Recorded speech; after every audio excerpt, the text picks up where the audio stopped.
Eu quero até trazer aqui uma outra questão que foi colocada, né, que vocês questionaram, que é o fato dos advogados não poderem conversar, né? Quer dizer, há uma determinação de que aqueles que estão sendo investigados e que foram detidos, eles não podem conversar.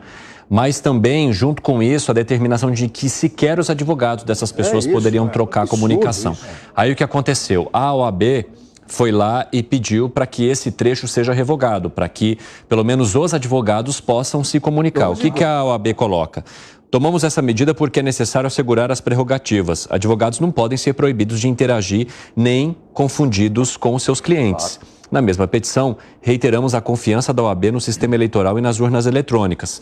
Relembramos ainda todas as ações concretas tomadas pela ordem para rechaçar as acusações infundadas feitas contra o sistema eleitoral e para defender a justiça eleitoral, que foi Dávila. Não, é exatamente isso. Isso que eu estou dizendo.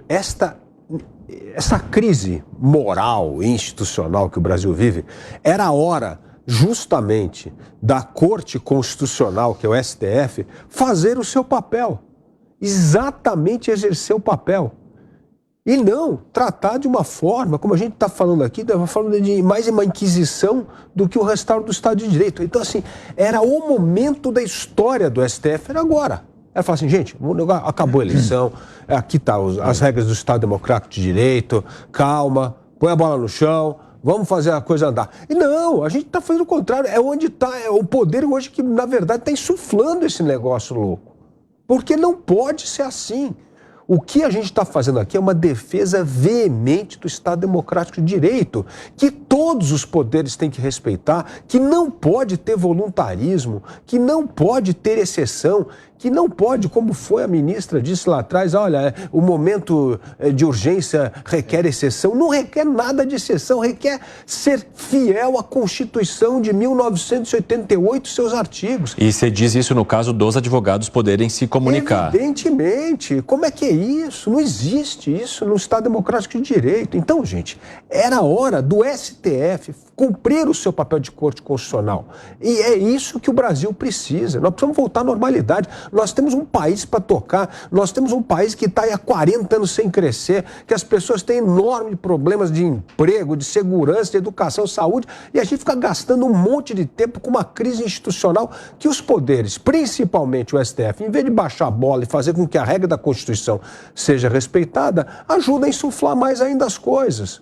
Ô Piperno, como é que você vê essa manifestação da OAB diante do fato dos advogados não poderem se comunicar? A OAB está mais que correta porque a medida é um tremendo absurdo. A medida, eu diria para você que é indecente, ela não é defensável sob hipótese alguma. Você pode proibir contatos, por exemplo, entre investigados, entre presos, enfim. Você não pode proibir contatos entre advogados, eles são profissionais, eles não estão sendo processados, né?